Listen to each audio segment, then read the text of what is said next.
সুপ্রিয় শিক্ষার্থীরা, নবম শ্রেণীর ব্যবসায় শিক্ষা শাখার, আশা করি তোমরা সবাই ভালো আছো। রাঙ্গামাটি সরকারি উচ্চ বিদ্যালয়ের অনলাইন ক্লাসে তোমাদেরকে সবাইকে শুভেচ্ছা জানাচ্ছি। আজকে আমি তোমাদের ব্যবসায় শিক্ষা শাখার ফিনান্স ও ব্যাংকিং বিষয় নিয়ে তোমাদের সাথে আলোচনা করব। দেখো, গত ক্লাসে আমরা তৃতীয় অধ্যায় অর্থাৎ অর্থের সময়মূল্য থেকে সৃজনশীল 1 নং প্রশ্নের সমাধান করেছিলাম। আজকে আমরা অনুশীলনের যে 2 নং সৃজনশীল প্রশ্নটা আছে ওইটা নিয়ে আজকে আমরা আলোচনা করব। তোমরা সবাই টেক্সট বইটা হাতে নাও। টেক্সট বইটা খুব একটা গুরুত্বপূর্ণ। টেক্সট বইয়ের যে সৃজনশীল প্রশ্নটা আছে ওইটা আগে ভালো করে আমাদেরকে পড়তে হবে। কেমন? দেখো কি বলা আছে, দেখো। জনাব ফরহাদ সাহেব তার সঞ্চিত অর্থাৎ তার জমাকৃত 10 লক্ষ টাকা 10% সুদে 10 বছরের জন্য পদ্মা ব্যাংকে জমা রাখতে চাইল, কিন্তু তার স্ত্রী সালমা তাকে ব্যাংকে জমা না রেখে পৌরসভা জমি কেনার পরামর্শ দেন, যেখানে 8 বছরে জমির মূল্য দ্বিগুণ হবে এবং সময়ের মধ্যে জমি থেকে অতিরিক্ত 2 লক্ষ টাকা আয়ের নিশ্চয়তা আছে। অর্থাৎ 8 বছরেই জমির মূল্য দ্বিগুণ হবে, সেই সাথে আরও 2 লক্ষ টাকা তিনি অতিরিক্ত টাকা পাবেন বলতেছেন। বিষয়টি নিয়ে জনাব ফরহাদ সাহেব সিদ্ধান্তহীনতায় ভুগছেন। অর্থাৎ সিদ্ধান্তহীনতায় মানে কি, তিনি কি তার টাকাগুলো 10 লক্ষ টাকা ব্যাংকে জমা রাখবেন, নাকি পৌরসভার মধ্যে তিনি জমি দ্বিগুণ মূল্যে ক্রয় করবেন, সাথে আরও কি বাড়তি 2 লক্ষ টাকা তিনি অতিরিক্ত টাকা পাবেন। এখন তিনি এই নিয়ে চিন্তাভাবনা বা সিদ্ধান্তহীনতার মধ্যে ভুগতেছেন। এখন প্রশ্নগুলো কি আছে দেখো।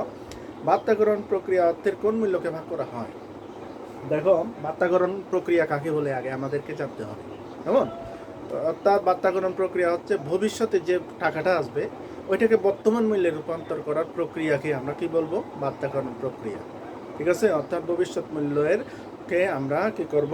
বর্তমান মূল্যের রূপান্তরের যে প্রক্রিয়া থাকে বার্তাকরণ প্রক্রিয়া বলে। তাহলে বার্তাকরণ প্রক্রিয়া অর্থের কোন মূল্যকে ভাগ করা হবে? বার্তাকরণ প্রক্রিয়ায় ভবিষ্যৎ মূল্যকে কি করা হবে? ভাগ করা হবে। এখানে সৃজনশীল হবে 2। সৃজনশীল 2 নং। ক কি হবে? ক হবে, দেখো, বার্তাকরণ প্রক্রিয়ায়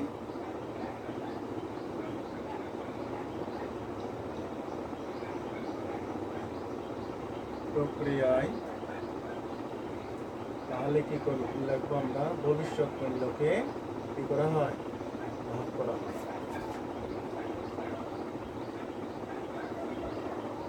এই হচ্ছে আমাদের প্রণাম প্রশ্নের উত্তর। ঠিক আছে? এখন খ নং প্রশ্নেতে যায়। অর্থের বর্তমান ও ভবিষ্যৎ মূল্যের পার্থক্যকারী উপাদানটি ব্যাখ্যা করো। অর্থের বর্তমান এবং ভবিষ্যৎ মূল্যের পার্থক্যের মূল কারণটা হচ্ছে কি? সুদের হার।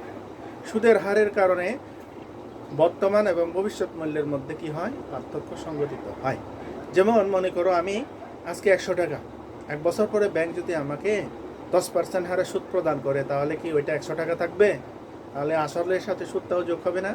তাহলে আসল 100 প্লাস 100 টাকার সুদ কত? 10% মানে কত? 10 টাকা। তাহলে 100 যোগ 10 তাহলে কত হলো? 110 টাকা। তাহলে এখানে মূল উপাদানটি, পার্থক্যকারী উপাদানটি হচ্ছে সুদের হার। তাহলে আমরা কি লিখবো? খ নাম্বার লিখবো অর্থের বর্তমান ও ভবিষ্যৎ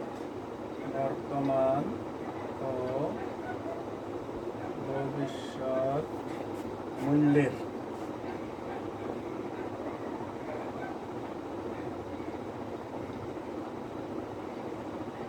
পার্থক্যকারী উপাদানটি হলো সুদের হার। একটা আমরা উদাহরণ দিয়ে বুঝিয়ে দিই। দেখো, উদাহরণ।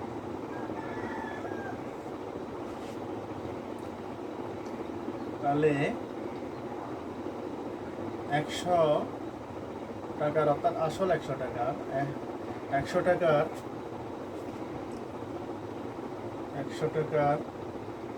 তাহলে ব্যাংক সুদ কত? 10% হলে 1 বছর পর 100 টাকা হবে। 100 টাকা হবে কত হবে? তাহলে 100 এক যোগ সুদের হার 10% মানে কত 100/10, সময় কত 1, তাহলে কত আছে দেখো 100, 1 যোগ 0.1 কেমন, তাহলে একটা না লিখলে চলে 100 গুণ 1.1, তাহলে 100 এবং কত গুণ করলে 110 টাকা। তাহলে কি দেখলাম আমরা, তাহলে এখন 100 টাকা 1 বছর পরে গিয়ে করতে হবে 110 টাকা সমান হবে। সুতরাং অর্থের বর্তমান ও ভবিষ্যৎ মূল্যের ভবিষ্যৎ মূল্যের কি হবে পার্থক্যকারী উপাদানটি, আমরা কি দেখলাম উপাদানটি সুদের হার। আশা করি বিষয়টা তোমরা বুঝতে পারছো। কেমন, অর্থাৎ আমাদের আগে টাকায় 1 মণ চাল পাওয়া যেত, এখন কেন পাই না? এর মূল কারণ হচ্ছে সুদের হার। সুদের হারের কারণে প্রতি বছর টাকার মূল্যটা কমে গেছে। ঠিক আছে, যদিও ফিগারটা বড় হচ্ছে কিন্তু টাকার মানটা কমে গেছে সেই কারণে। আচ্ছা, যাই হোক, এখন আমরা গণক প্রশ্নের মধ্যে আছি। পদ্মা ব্যাংকের সত্তা অনুযায়ী জনাব ফরহাদের অর্থের ভবিষ্যৎ মূল্য অর্থাৎ ফিউচার ভ্যালুটা নির্ণয় করতে হবে। তাহলে কিভাবে নির্ণয় করব, আমি এটা মুছে দিচ্ছি। দেখো, এটা মুছে দিলাম। খ নাম্বার আমরা করে ফেলছি, এখন গ নাম্বারে আছি। কেন, গ নাম্বারে কি বলছে দেখো, পদ্মা ব্যাংকের ক্ষেত্রে কেমন, এখন আমরা গ নাম্বার করব। তাহলে পদ্মা ব্যাংকের ক্ষেত্রে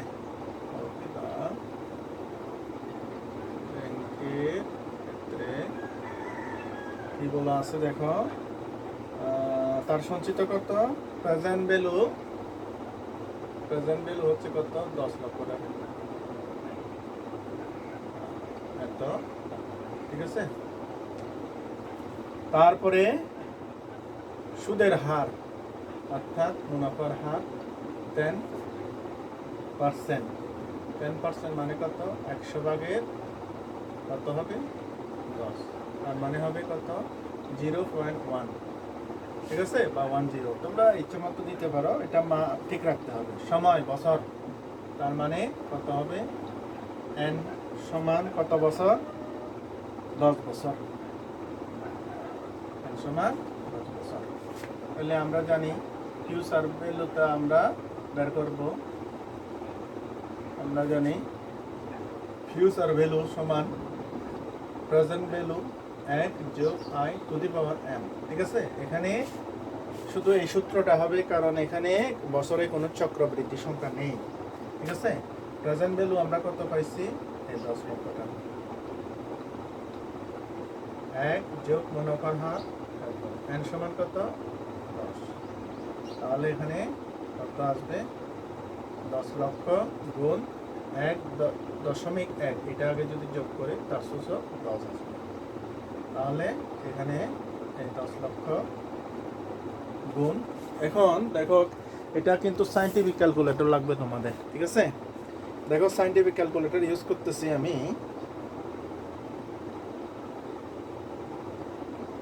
এখানে কত আসবে দেখো 1.1 এই চিহ্নটা দিতে হবে। এই চিহ্নটা দিয়ে কত দেব 10 আসলে কত হয় দেখো, তাহলে 1.1 তার সূচক কত লিখবো 10, তাহলে আসবে 2.594। আমরা যদি কিনি দশমিকের পরে 3 অঙ্ক ব্যবহার করি, তাহলে লিখবো 2.594। আমরা গুণ করে দিই। এখন এটার সাথে আমরা যখন গুণ করে দেব কত 10 লক্ষ, তাহলে 25,94,000 25,94,000 টাকা পাবো। 94,000, ঠিক আছে। তাহলে আমাদের কি লিখতে হবে, পদ্মা ব্যাংকের সত্তা অনুযায়ী জনাব ফরহাদের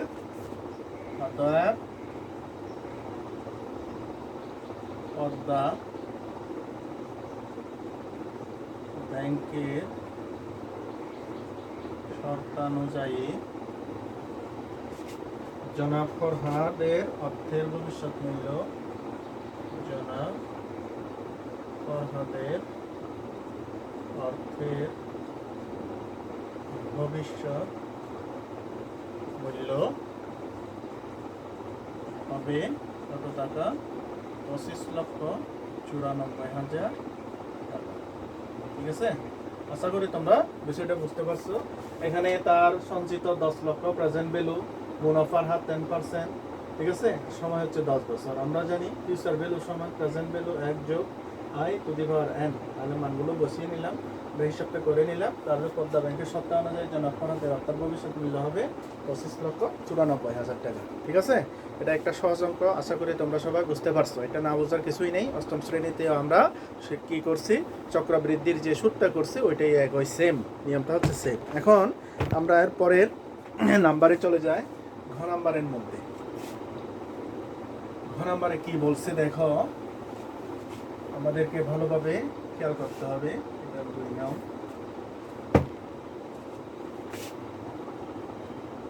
ঘ নাম্বার। ঠিক আছে, কি বলা আছে দেখো, বিনিয়োগের জন্য জনাব ফরহাদের কোন ক্ষেত্রটি বাছাই করা উচিত? অর্থাৎ তিনি কি ব্যাংকে জমা রাখবেন, নাকি জমির দ্বিগুণ মূল্যে এবং সাথে 2 লক্ষ টাকা অতিরিক্ত পাবেন এই প্রকল্পতে বিনিয়োগ করবেন? তাহলে আমাদেরকে এগুলো কি করতে হবে, হিসাব করে বের করে তারপরে আমরা সিদ্ধান্তটা পরে কি নিতে পারবো। আগে আমাদের হিসাব করতে হবে কোন ক্ষেত্রে তার বিনিয়োগ করলে সর্বাধিক মুনাফা আসবে। এখন প্রথমে যেহেতু 8 বছরে বলছে, এখন আমরা পদ্মা ব্যাংকের ক্ষেত্রে লিখি, আবার সেম পদ্মা ব্যাংকের ক্ষেত্রে উনি প্রেজেন্ট ভ্যালু ছিল কত? 10 লক্ষ টাকা। 10 লক্ষ টাকা। মুনাফার হার 10% সমান 0.1। ঠিক আছে, সময় এখন কিন্তু বলছে 8 বছর। ঠিক আছে, সুতরাং 8 বছর পর ফরহাদ সাহেব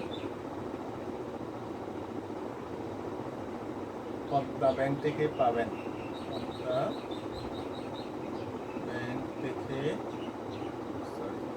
ব্যাংক থেকে পাবেন কত টাকা? ওই যে ফিউচার ভ্যালু, অর্থাৎ প্রেজেন্ট ভ্যালু 1 যোগ i টু দি পাওয়ার কত হবে? n। তাহলে প্রেজেন্ট ভ্যালু আমরা কত পাইছি? এই যে 10 লক্ষ টাকা,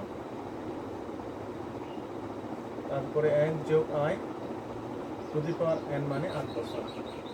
তাহলে সেম আগের নিয়মটাই সেম, গুণ 1.1, তার সূচক হচ্ছে 8। এখন এখানে কত আসবে? 10 লক্ষ গুণ 1.1, এভাবে একটা চিহ্ন আছে, এখানে 8 দিবা, এখানে কত আছে আমরা বের করে নেব। ঠিক আছে, এখন দেখি 1.1 আর সূচকটা হচ্ছে কত? 8। 2.144, দশমিকের পরে 3 হবে, তাহলে 2.144। এটা যদি 10 লক্ষ দিয়ে গুণ করে তাহলে আসবে 21,44,000 টাকা। ঠিক আছে, অর্থাৎ জনাব ফরহাদ সাহেব 8 বছর করে তিনি কত টাকা পাবেন?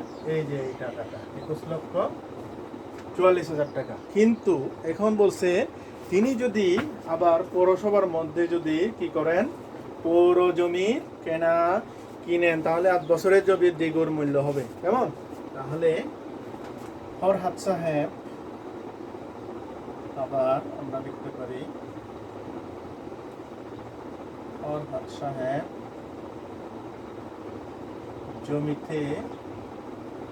জমি ক্রয়ে বিনিয়োগ করলে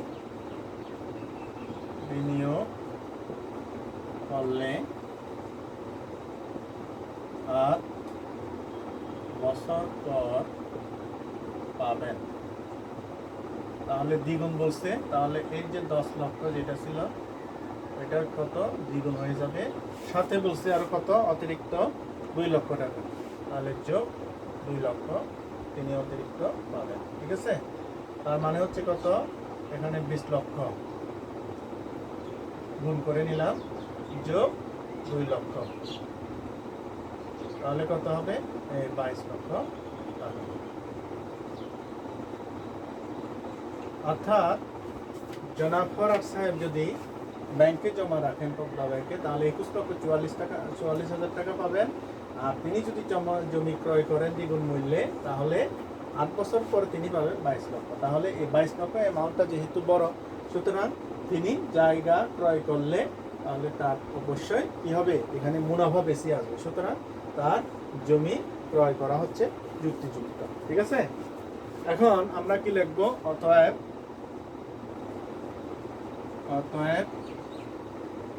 জনাব ফরহাদ সাহেব দ্বিগুণ মূল্যে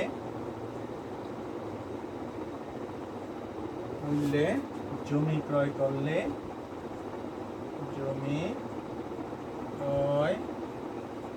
করলে পদ্মা ব্যাংক অপেক্ষা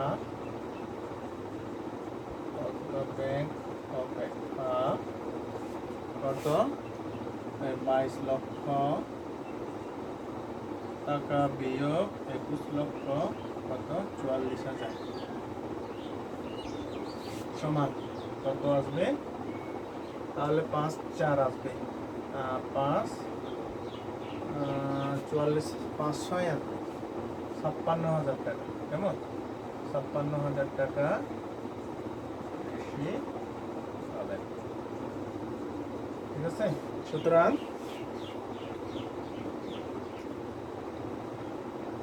ফরহাদ সাহেবের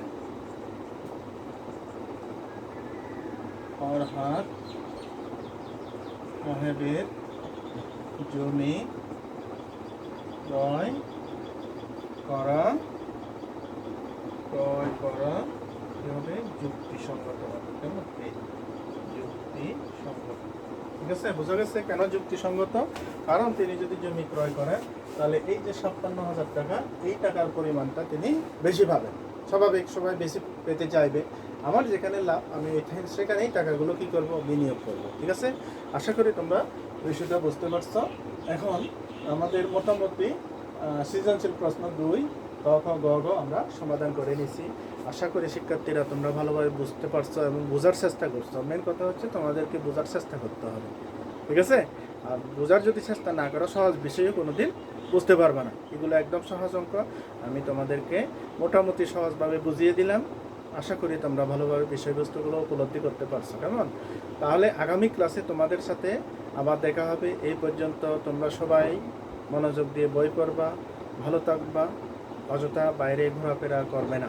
ঠিক আছে, কারণ এখন করোনা পরিস্থিতি খুবই খারাপ, সেই কারণে তোমাদেরকে বাসায় অবস্থান করবা এবং তোমাদের যে পাঠ্যপুস্তক বইগুলো আছে এগুলো মনোযোগ সহকারে করবা। ঠিক আছে, আশা করি তোমরা আমার এই সামান্য উপদেশটুকু তোমরা অবশ্যই পালন করবা। ঠিক আছে, তাহলে আগামী ক্লাসে আবার তোমাদের সাথে দেখা হবে। ধন্যবাদ সবাইকে।